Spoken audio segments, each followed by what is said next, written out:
from our indication, it does not look that they are going to grant my client bail. So certainly it will be the court tomorrow. So we are going to get ourselves prepared so that we meet them in court tomorrow.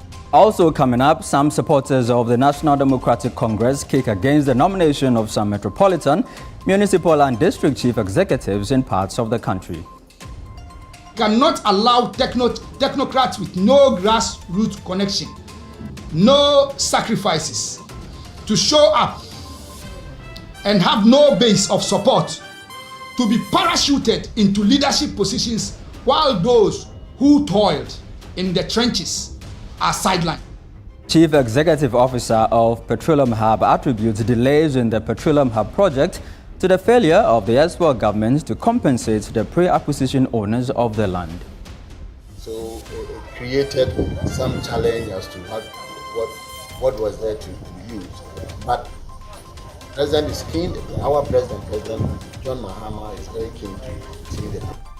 And later, water crisis hit some areas within the Tamale South constituency in the northern region and some areas within the Wild West districts in the Upper West region. The dredging of this dam is very, very needed as I'm talking to you. As we can see here, people are not struggling for potable water. They are just struggling for water to survive. Not pipe-borne water or any water to survive.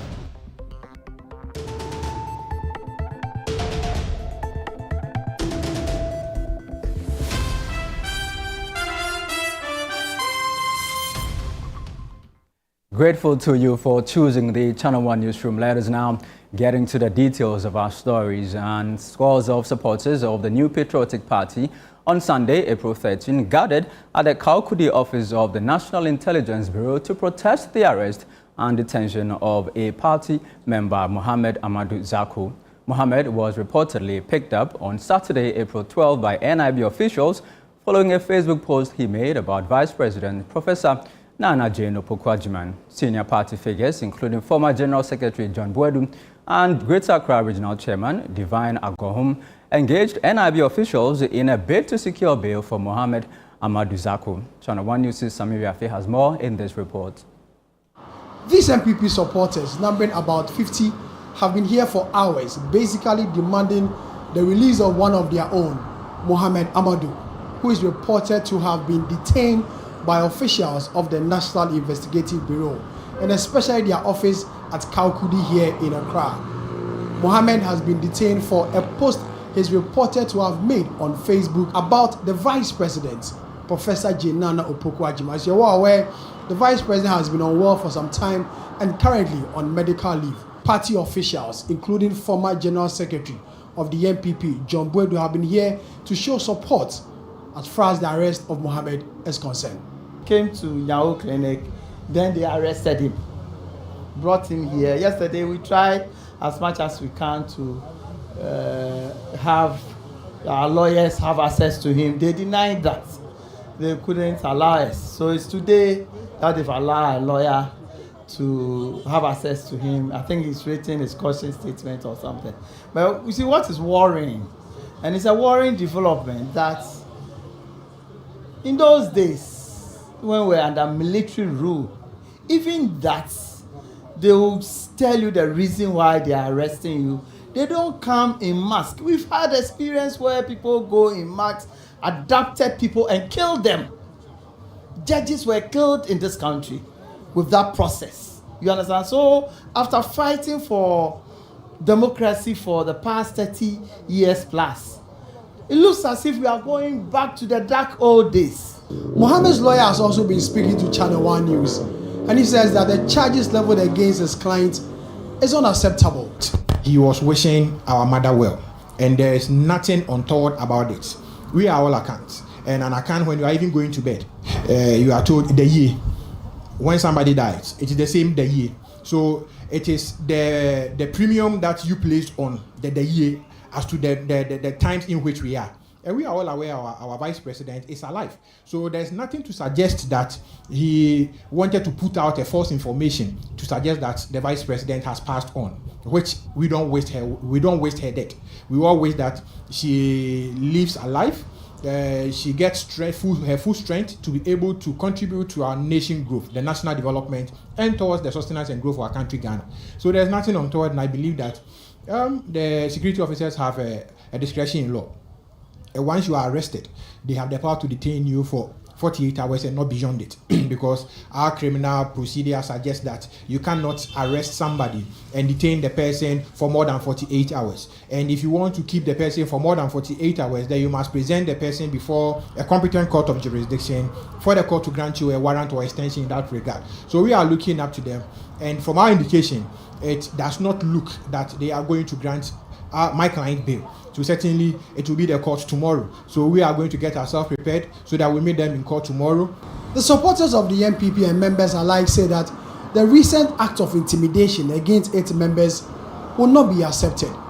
They say that the government of John Dramani Mahama must act according to the democratic dictates of this country. For Channel 1 News, my name is Sami Wiafe. We'll stay with this subject. So we're joined in studio by the NPP's Greater Accra Regional Chairman, Divine Agohom. Chairman, thank you for coming. Walk us through what happened at NIB today when you got to the offices of the National Investigations Bureau. Okay, so first of all, good evening to your cherished viewers. I'm happy to be here once again. Yeah, we got the news. I actually got the news yesterday because I was out of town that one of our party guys, Mohamed Zakor, was picked up by the National Investigative Bureau for reason that he made a post kind of sending a message, what one would consider a goodwill message to Her Excellency, our Vice President. So I asked that I want to see the post. And reading the post, he was just wishing the Vice President a peaceful rest, premise on the fact that the government spokesperson, Honorable Felix Kwachi Fosu, made an earlier, clarification when he was interviewed by Umaru Sanda that Her Excellency the Vice President is doing well. He's in the UK and resting. So my issue is, if somebody is resting and the person is an asset to the country Ghana by virtue of the fact that she's been elected as the Vice President of this land, and as a citizen, you are wishing that person a peaceful rest, I find it difficult to understand exactly what the offense necessitating, his arrest by no any other unit than National Investigative Bureau. So we mobilized and went there this morning after efforts to get him bail last 3 days didn't work. So we were there, myself, the former General Secretary, our lawyers, and a few of his friends, were there trying to get him bailed. Unfortunately, the NIB officers, from all indications, were receiving some instruction from, a place outside of, where they were.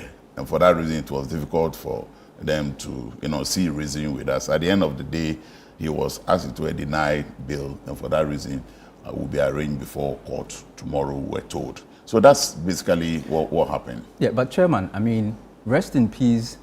You don't say rest in peace to somebody who is sick at the hospital. It's usually you tell rest in peace to anybody who's probably passed away, right? Yeah, but I don't know if you've seen the post yourself, but what the gentleman is accused of posting on Facebook is rest well. Rest well. Not rest in peace. Okay. Unless rest well can be interpreted also as rest in peace. And I'm saying that there was a communication from the government spokesperson suggesting that Her Excellency was resting, at the time. I don't know the situation now. And if you tell me somebody is resting, I say, oh, okay, I wish her well. Or she should rest well. With crying emojis. But the person, we all know something happened, and she was not well. So she was saying, otherwise, why is she outside? I mean, why couldn't she have rested here? You know, she's there because she was not well. And so if now we are being told that she's resting, and we say rest well, I mean, maybe the lawyers will have to argue this out tomorrow for us to see. Because I don't think that I support or I subscribe to recklessness, on the part of party communicators and all. That's not something that I would, endorse. But in this particular situation, my brother, if I'm told you are resting, and I say rest well, I don't see it. Anyway, so that is what happened. Okay. And then we tried to, get bail for him. We were denied, and so we are getting ourselves ready for court tomorrow. Basically, that's what it is. So this is the second time a member of your party has been picked up by NIB. So there was an attempt to pick up the member of parliament for Ascent South. Do you see this trend continuing where members of your party are seen to have made reckless statements and NIB officials picking them up or making attempts to pick them up? Is this a trend that we're supposed to be expecting going forward? First of all, let me take you back a little. You know, the agency or the unit we are referring to now as NIB used to be BNI. BNI. All right? Now, the thinking for which reason their name, and for that matter, the status was changed from BNI to NIB is to avoid situations such as we are seeing now. Because, look at them. During Dampare's time as the IGP, I am not careful, I'm not too sure if that is still the situation now. But if you have police officers coming to your premises or meeting you anywhere and attempting to, arrest you or to even engage you in whichever form, their identities are known, all right? Because their name tags, they wear their name tags, and you can see. What are we seeing now? We are seeing operatives of National Investigative Bureau, all right, wearing masks. Wearing masks is an indication that you want to hide your identity. Why? To arrest somebody is not illegal in our, how do you call it, democracy that we have right now. So if I've done something wrong and you are in to pick me, let me know. You have the right to ask, yes, you want to arrest me, who are you? The military in our country here don't arrest people. If you want to arrest, then the police service, that is the job of the police service. So if the military is now taking the job of the, how do you call it, the police, then clearly you know the direction where we are heading. This gentleman in question, he made a social media post, and for that reason, you go and pick him. You are assuming that this would intimidate us and get us into, I think that we are more than ready to, we've just managed all this while to, keep our hands on our guys to, maintain some calm. But what is going on? We are getting to the wall now, and we will be compared as it is to also respond. We want to give the NDC government the space, the peaceful environment for them to, work. But it looks as if they are not appreciating that, and they are asking for what do you mean else. by your backside against the wall now? Yeah, you rightly made reference to what they attempted doing to Intimfojo. You understand? He is a member of parliament. If for whatever reason you want him arrested, or you want him, to, as it were, support whatever investigation you want to do, it's an easy thing. You just extend invitation to him through the appropriate channel that we all know, in this case, the Speaker of Parliament, that this is what it is, and we want the person, then that one is fine. But if you are going to him and you are arming yourself with guns and, military personnel wearing masks and all. Well, the message you are sending is very, very wrong. What would be the response of the NPP? Yeah, exactly. That's where I'm coming. Then when you get to a situation like this, we have every right under the Constitution to protect ourselves. And as it is, we are a political party and we care for each other. All right? Yes. If for whatever reason somebody enters these premises and tries to, handle you unlawfully, I don't think your colleagues here will sit down and then look at that person. And that's exactly what we will also be doing. So very soon, the way they are pushing us, if the idea is for Ghanaians to kind of take our minds off the poor governance they are giving us now with all these, I don't want to sit here and talk about that. But I think that they are really pushing us, and I wish that the kind of environment we are hoping to create for them to have the space to govern and govern well. We think they should appreciate it. If they are not, then we'll be compelled to also put ourselves together in defense of ourselves. That's all. All right. Chairman, take a breather. Take a breather.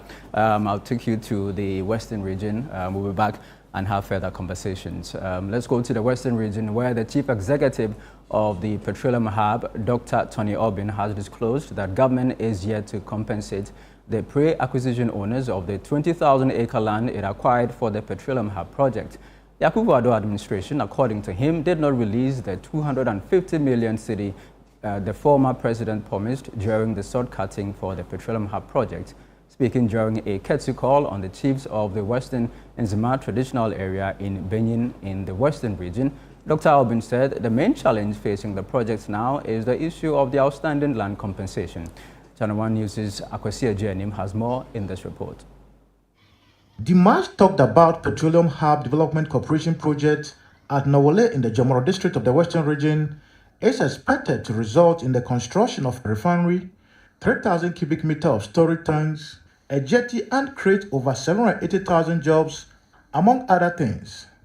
Despite the signing of a $12 billion agreement in 2024 for the project, and the former president even cutting short for the commencement in the third quarter of 2024, the new chief executive of the Petroleum Hub says there are still hindrances to the project. Dr. Tony Obin, speaking after calling on the chiefs of Western Nzema traditional area at Benin and a visit to the project site, said land compensation remains a concern but committed to addressing it. The compensation has always been the challenge of the hub. Thankfully, the new leadership is working assiduously to ensure that some beginning is seen in the payment of compensation. I cannot put my finger on time, but I know that we are far advanced in trying to get some resources to do that. See, unfortunately, when the former president was leaving the office and the tape for the project was cut, there was a very categorical assurance that, and I quote, I have instructed my finance minister to release an amount of 250 million cedis to begin the compensation payment. This was very categorical, this was very instructive. Unfortunately, for reasons that I don't know, not a single penny was released. So it created some challenge as to what was there to use. But President is keen, our President John Mahama, is very keen to see the project. The chief of Tikobo No. 2, Nana Awo, speaking on behalf of the chiefs of Western Nzema, expressed their support for the project but called for immediate payment of compensation as well as ensure employment for locals when the project commences. Western Nzema, the project on your preservation, as we have said, we are giving you our 100% support. My Jumano Emraso. The Pekasian said, Juman Basso, na Yankwala Enya Jumaye. Now, say time I buy a Baba Catcher sword no. On my assurance, say, on my schedule ready. Some boss, if you can put say, Omo the Baba started the payment of crop compensation into no data bay. In an the best say, Momo as quickly as possible. So even this month in And I said next month, Bumut no to your crop compensation, part amaya, farmers now. As for the land compensation, and they say no money waha. Dr. Tony Obin, however, had this response to the chiefs. We really appreciate the overwhelming support we received from Wulaya Noije and the chiefs. In fact, everybody was excited about the project and they want the project to go forward. And like leaders of everywhere, they spoke about jobs for their people, for their youth, which is very true. So what we did, and that has been the plan, is to actually begin by providing training for the youth of this area. The people are bent on securing a good deal before the project can take off. For Channel 1 TV News, Akwasi Jenny, Benin.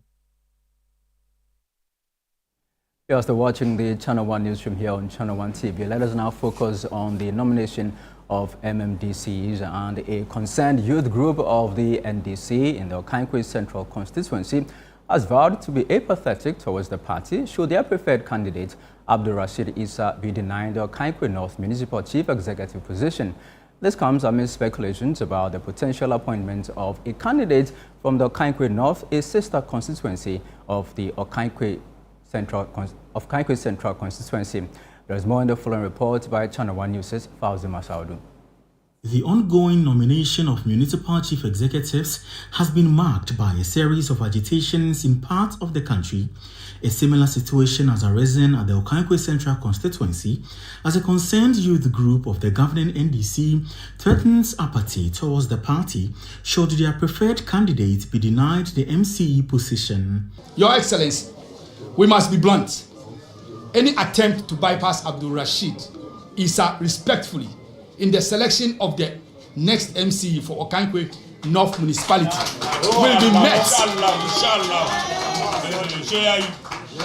will be met with deep disappointment, resistance, and potential demoralization among core party faithfuls. We cannot allow technocrats with no grassroots connection, no sacrifices, to show up and have no base of support to be parachuted into leadership positions while those who toiled in the trenches are sidelined. That would be a grave mistake. For them, appointing Abdul Rashid Issa will be an honor to President Mohammed's promise of promoting inclusivity, given Issa's condition as a person with disability. The party has made this promise for an inclusive government, and as of now, Abdul Rashid Issa not just only being a disability, but also he has been a two-time parliamentary candidate, and the party would want to overlook these things. And I think we are not going in the right direction as a country, because gone were the days where we used to empower women.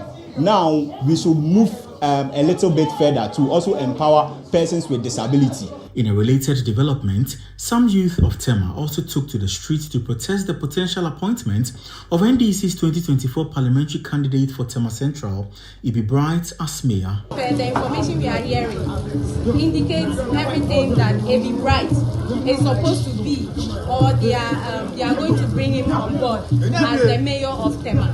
It's not going to happen. We don't understand. Even the whole process, he wasn't even part of the thing. So how come all of a sudden they are bringing her into the whole thing? We don't understand. We are not happy. What the youth of Tema East is saying is that we want an indigene. This is the plea of, the traditional council. And I hope this is not something difficult for Mahama, sorry to say, the Excellency to chip in. While these agitating groups continue to make a case for their preferred candidate, the situation has given the rise for a relook into the modalities of the appointment of persons to occupy the positions of municipal chief executives. Reporting for Channel 1 News, Fauzi Masaudu.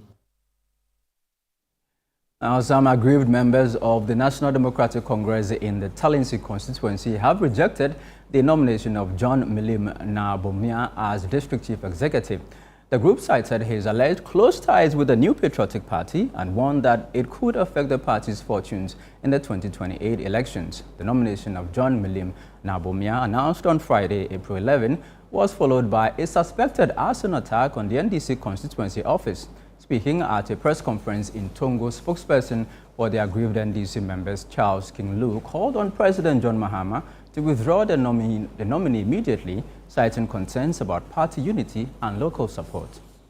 I am informed that the state security apparatus gathered intelligence during the vetting process that John Milim Nabomia was not suitable for the DCE position, and that the state security apparatus filed a situational report to the national security during the vetting process that there would be a chaos in Talensi district if John Milim Nabomia was there, would be nominated as DCE. We plead that the President, John Dramani Mahama, demand a further background checks on this nominee, and he should demand a copy of the report, because we believe the report was hidden from him prior to the nomination. Doing so would not only save the image of the NDC, but also ensure to the peace and security of the Talensi district, as reportedly highlighted in the report compiled by the state intelligence agencies. Now, this is still the Channel 1 newsroom on Channel 1 TV, still to come. Residents in Abetakpo in the Whole West District of the Volta region call on governments and benevolent organizations to immediately tool their health center. Details of that coming up shortly, plus we have Chairman Agom still in the studio with us. Please don't go away.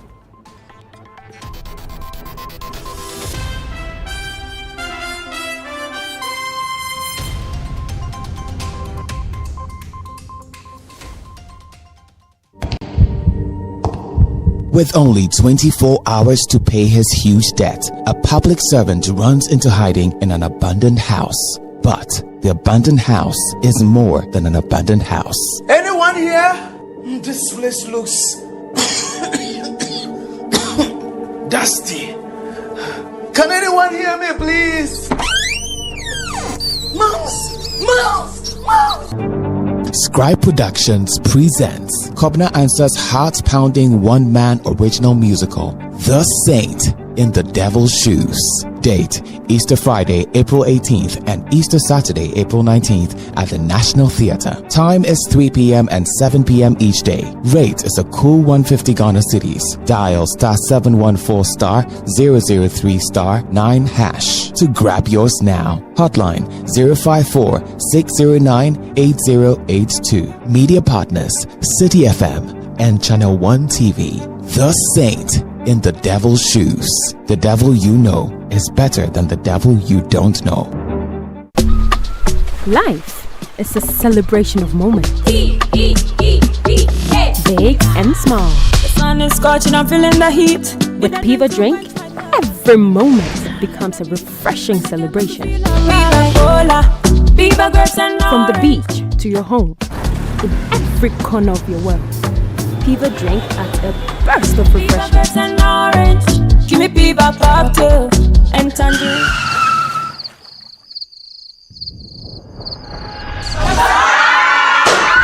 Celebrate every moment with Piva Drink. Refreshment for every occasion. Piva Drink, a taste you will love. P for Piva. This advert is FDA approved. So much love in the air. What are we looking at? Thank you guys for joining us on this unforgettable night. Paw Patrol is on a roll. It's Max Verstappen in the lead. The megastar is here. Absolutely sensational. Let's go! Just taking a trip down memory lane. Get unbelievable entertainment that is unbelievably easy to own. Get and stay connected to DSTV.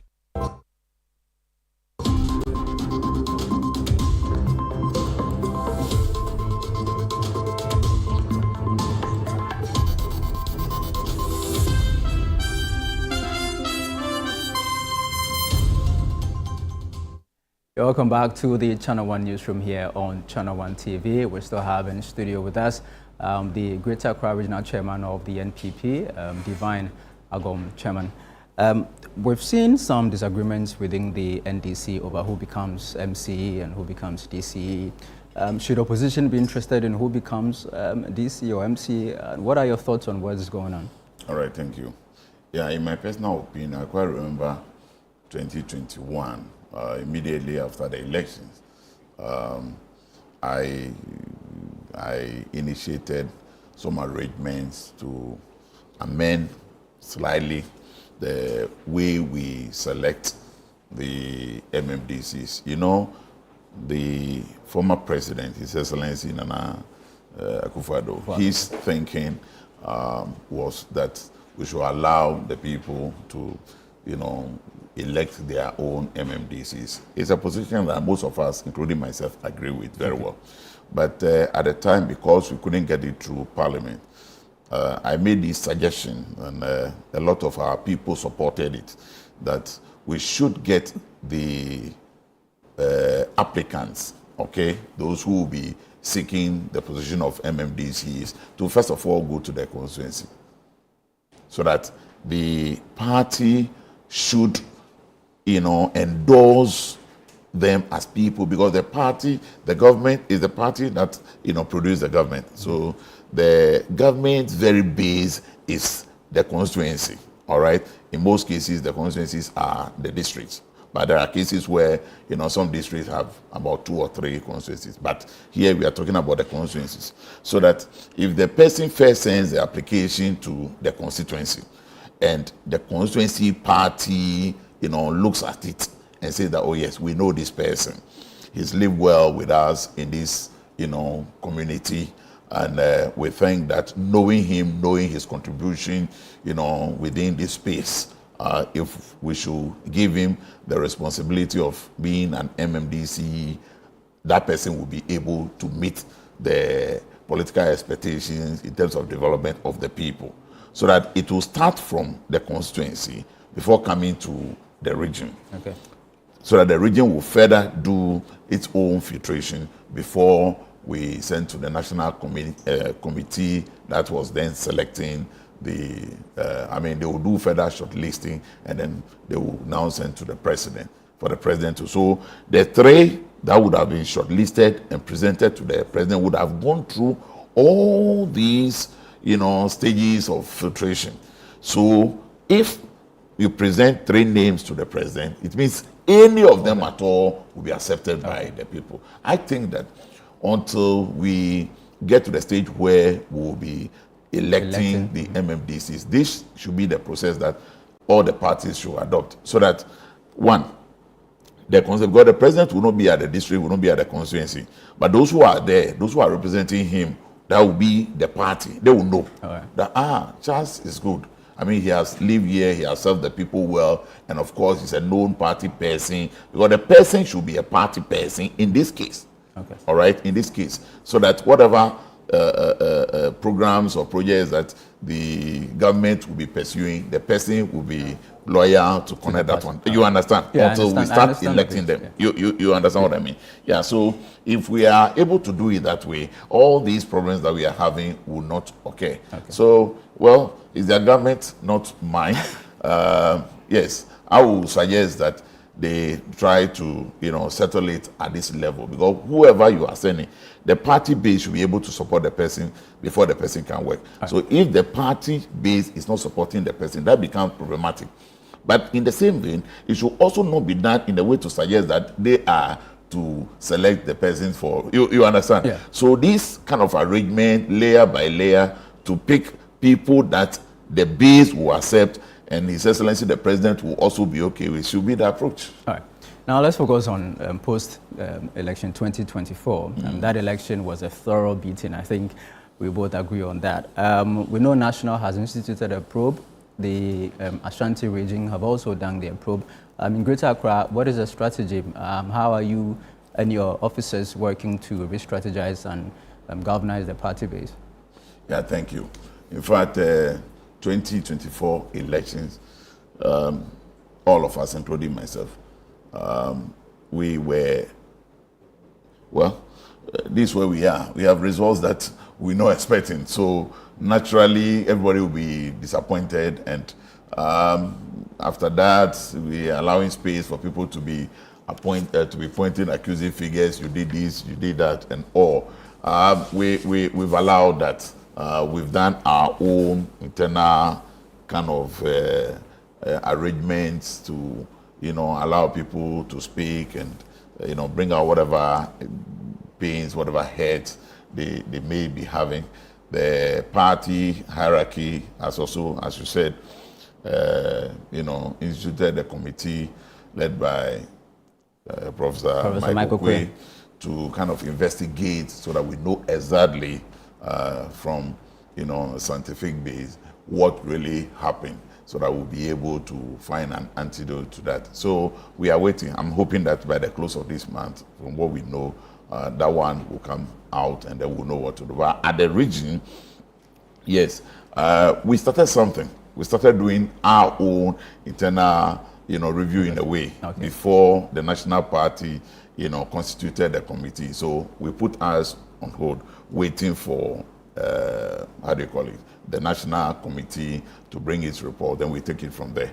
But what we're doing now is to engage the constituencies, so that the discussions going on where we are seeking to blame each other and trade accusations and all will be at a minimum, at a level that will not create too much problem for us. So I think largely, if you are monitoring the political space here in the region, you agree with me that largely we've been able to manage this quite well, and we are hoping that we will be able to, continue like that. So. All right, thank you very much, Chairman, for coming. That was the Greater Accra Regional Chairman of the NPP, Divine Agohom, joining us here on the Channel 1 Newsroom. Let's now go into the Volta region, where residents of Avetakpo in the whole West District of that region are calling on the government and benevolent organizations to immediately tool their health center. Despite being the only health facility in Avetakpo, it remains an empty shell years after its construction, with no medical equipment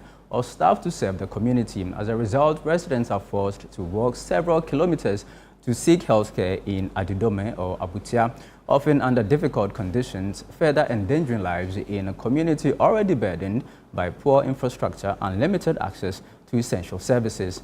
Channel 1 News' Volta Regional Correspondent Despon Selasiago has more. Avetakpo, a rural community in the Volta region, continues to grapple with a combination of health and infrastructural challenges, deepening the vulnerability of its residents. Weeks after a strange skin disease raised health concerns in the area. Despite having a structure earmarked to serve as a health post, the facility remains non-operational since its completion. No healthcare personnel have been posted to the facility due to the absence of essential services such as electricity, potable water, and accessible road networks. The situation has left residents without immediate access to medical care, forcing them to travel long distances to neighboring towns such as Adidome in the Central Town District and Abutia in the whole West District to seek treatment. Some residents who spoke to Channel 1 News recount how difficult it is sending sick relatives and pregnant women to the hospital.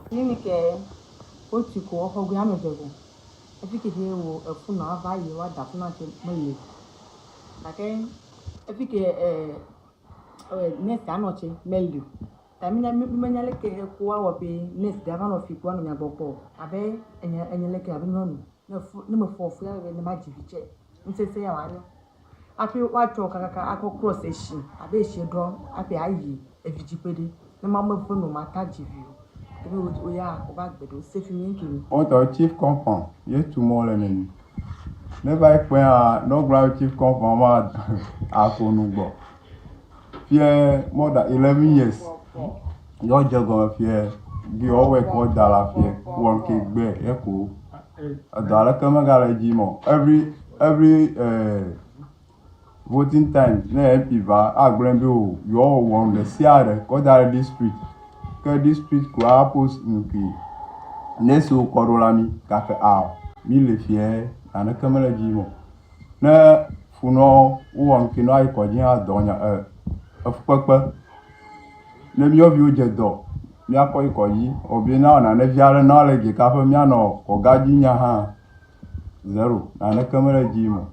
Efforts to connect the community to the national electricity grid have also stalled. In 2019, the government initiated an electrification project in the area, supplying electricity poles and some equipment. However, work on the project has not progressed, leaving the materials to deteriorate due to prolonged exposure to the weather. 2019 stage ya mi on to ipele contract anticola to pole mofio akavado ya le fe onya jofeko no nya yo ko bi ale no yo ko up to now to ko materials o ma o ko dale to paroka do ha o gbelefo ta light nya ha mi ko pon kuma da won to va la po ga test ni am na le ko to yan ti 2019 October mo ye ko ba je dogon o COVID-19 va galan ko va das ne bi ko ko va zido be nyala kama gara ji ho ni ka nya ga se jo mi en pi mi o di si o pi o mi ga nya ga se jo bo ko mi ami na me ma.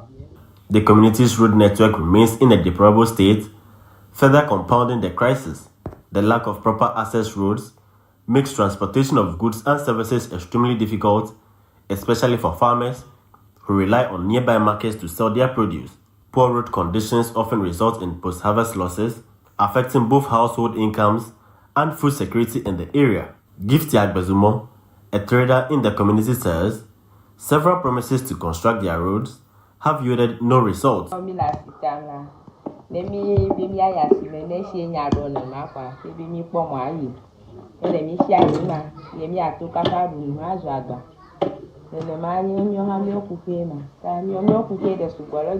Headman for the community, Prosper Zate, in a Channel 1 News interview, called on government and benevolent persons to come to the community's aid.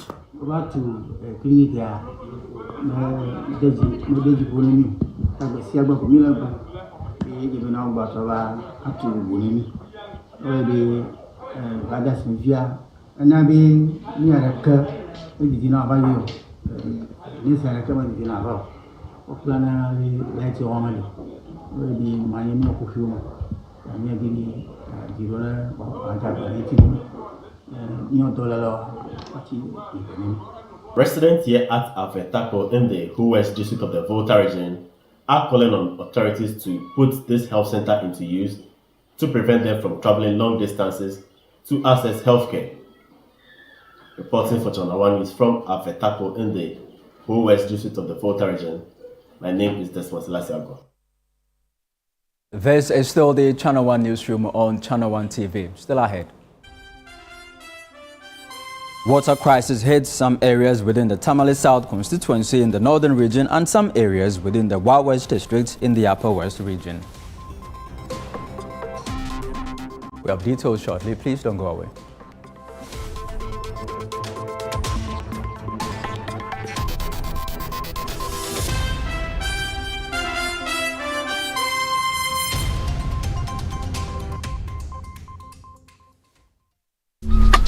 Life is a celebration of moments. Big and small. The sun is scorching, I'm feeling the heat. With Piva Drink, every moment becomes a refreshing celebration. From the beach to your home, in every corner of your world, Piva Drink adds a burst of refreshment. Give me Piva pop too and tangerine.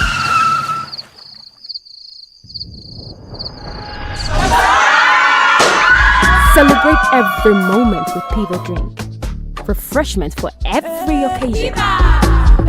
Piva Drink, a taste you will love. P for Piva. This advert is FDA approved. You cannot be saved by the preaching of Jesus.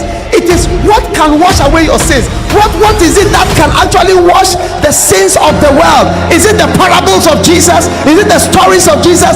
No, it is the blood of Jesus that was shed for us on Calvary's cross. This Good Friday, a divine appointment awaits you.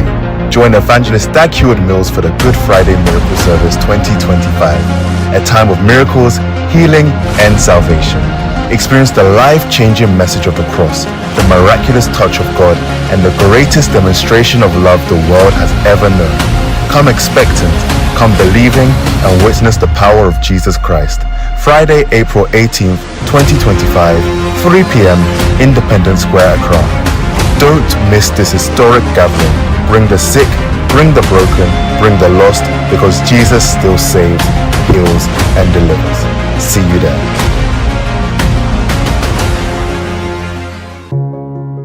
Every day, people have money emergencies. Ma, I need my school fees emergency. Mommy, chop money emergency. Emergency. Catch it. I'm your rent emergency. Now, there's a new emergency number in town. More money, challenge and enjoyment. At the top life we got. Dial star 770 hash for all your money emergencies and chop life. Dial star 770 hash for money emergencies and get easy and quick access to your money, loans, and other banking needs. EcoBank, the Pan-African Bank.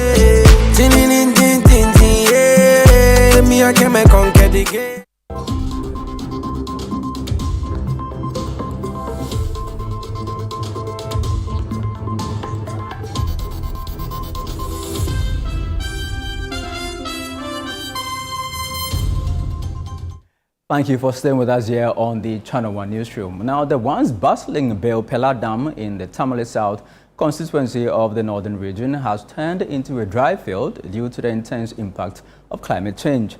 The dam, which served residents of Bale Pela and its surrounding communities, including students from the St. Charles Minor Seminary with water for various uses, has dried out, forcing the people to dig miniature wells to access water. Our northern regional correspondent, Shawana Yusuf, has more.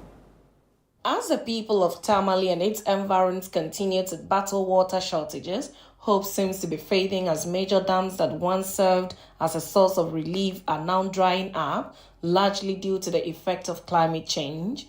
Channel 1 TV understands that the Bale Pela Dam, which has served the community for several decades, has been drying up during the Harmattan season for the past years, only gathering water during the rainy season.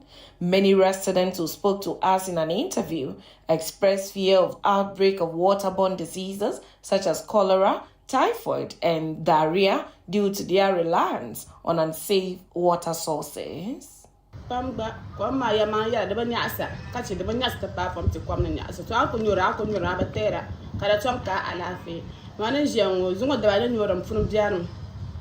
to be my basham full of my food. Them do so catch my man and my Jariam Funi. I mean, will I carry my Alafis and to so good over. To cut the Kamanaka, the Anna market to Lambana, show you. Don't you want to market the letters or you something to the Villa. No, Daniel comes on the Pilla. The Pilla comes on the Bravo and Lella. Oh, this the come Hannah.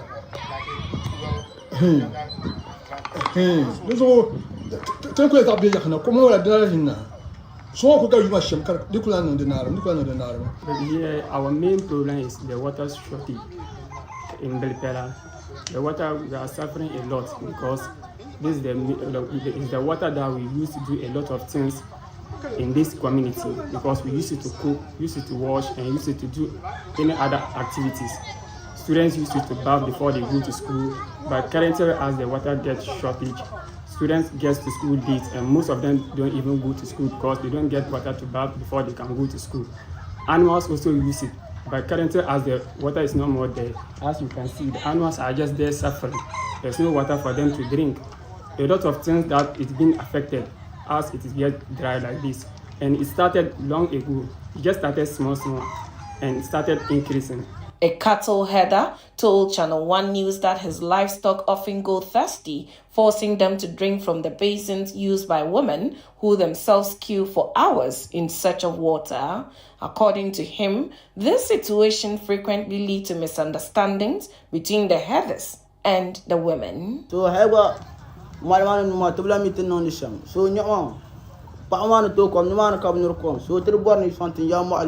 binura ka tamam pa ma zawra in tam kan tami katiyan sham so hewa bien ko feti zamba chang ha tabi mitiyan yo kom shel leta shenman ka taba an ko so tan ko bar sham to bar ni santi ya mo alma tete kan ma gwa pan kan sen ma gwa ni tan ko bar she zambe ka yole ngilum bona ala san bunna. Despite the suffering they face, there are days these women do not even get water from the dugouts they created. This forces them to walk far distance in search of water. Zuleha was unlucky on the day of our visit as she had to move further to get water for her household chores. She spoke to Channel 1 News in an interview. We came and we did not get water, so we are trying another place to see whether we will get it or not. We have been suffering from months now, so we beg you to come and dig our dam for us. We are just going now. I don't really know where we are going to get the water for now, but we will try at different places to see whether we will get it or not. Speaking to the assembly member for the Bopela electoral area, Haruna Al-Hassan, he recounted how members of the community are in dire need of water and called for the immediate dredging of the dam to help address the situation. To solve this problem permanently, we need this dam to be dredged to add to what Ghana Water Company is giving us. If not, I don't think we can solve this water situation in this area. So dredging of this dam is very, very needed as I'm talking to you. As we can see here, people are not struggling for potable water. They are just struggling for water to survive. So we are appealing to those authorities, those in authority, maybe government or our MP, all of them should come to our support. As climate change continues to deepen the water crisis in northern Ghana, residents are left hoping that authorities would act swiftly to restore their lifeline before the situation worsens. Women in this community as well as children suffer to have access to water. For them, it's not about the portability of the water. It is just about the access, whether clean or not. They are calling on authorities and other agencies interested in helping them dredge this place to have it bounce back as the normal Bopela Dam they used to know. For Channel 1 News, my name is Shawana Yusuf reporting from Bopela in the Tamale South constituency of the Northern region.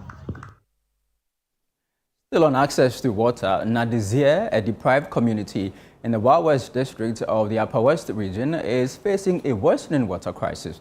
The community relies on a seasonal dugout and the distant black water, a source shared with animals and increasingly risky due to access due to security concerns in the area. Stakeholders within the community have made an urgent appeal for immediate support. There is more in this report. Nadizere, part of the Sigri electoral area, is one of the most underserved areas in the Wild West district. The challenges here go beyond water, encompassing poor road infrastructure, inadequate healthcare services, limited electricity, and weak mobile connectivity. The current water crisis stands out as a dire humanitarian emergency with no boreholes or mechanized water systems. Residents have to rely entirely on a dugout that only holds water during the rainy season. Once it dries up, the only alternative is the far-off Black Volta River. The assembly member, Peter Mwensero, describes the situation as unsustainable. He explains that accessing the river is physically exhausting, particularly for women and children, and exposes them to security risks due to the proximity of the Ghana-Burkina Faso border, an area known for emerging terrorist threats. This community have been trying since time immemorial so that we see whether we can get other NGOs that is assembled in the CBA, that's the community-based organization, so that they come to these people's aid. If you go to the Nediziere, as we are talking of, it's a dugout that they are using. Mostly during the dry season, it dry off, so they only depend on it when it's raining. And as we are talking about again, their source of water is also the black water that they goes to fetch. And due to that, they compete with the animals because all those animals within that place, they all go there. And the distance from the black water to that place is also far. So it's making it women always have fear to even go and fetch water. Because nowadays, the terrorism and those kind of bad people within those areas make them have fear. Many residents have reported suffering from waterborne diseases caused by contaminated sources. Frequent trips to distant healthcare centers have become the norm, often after long and difficult journeys. The Assembly member is calling on government agencies, NGOs, and private sector partners to prioritize Nat Desire in ongoing rural water development programs, emphasizing the urgent need for boreholes or sustainable water systems to restore dignity and hope to the community. We are facing water-related diseases, which we even go to hospital most of the time. So we are pleading on all sympathizers and all government bodies to come and help us. If we can get a good and potable water, it will help the community. And also, we don't have a good road. How to even get our goods out of the community to sell is a problem. So we are also pleading if you can help us with a good road. Our health issues is a very big challenge in our place here. Whenever we are getting any ill issues, we have to move from a far community before we can get treatment. So we are begging on any stakeholder to come on our end to help us get health facility that can help us to make our life better. We are calling on every stakeholder to come, and even our network, how to get a network to make a call. It's a challenge. Whenever we have to get a network, we have to go from another community before we can get a network to make a call. So we are calling on anybody that can come to help us get network. We will be glad and be grateful if we can get that. We say God bless anyone that can come. And that'll be all for this package of the Channel One Newsroom on Channel One TV. Please visit our website, channel1news.com, for more information on our top stories and more. Subscribe to Channel One TV on YouTube for more exclusive video content from Channel One TV. I am Charles Osukumi. Thank you for watching.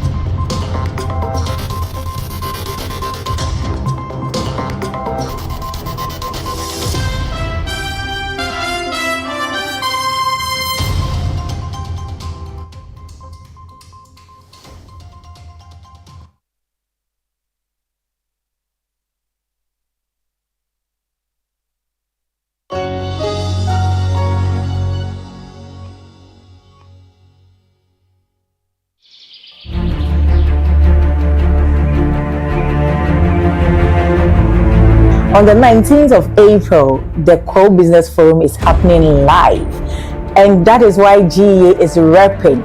Are you a business about starting, or you are thinking of growing a business, you are thinking of beginning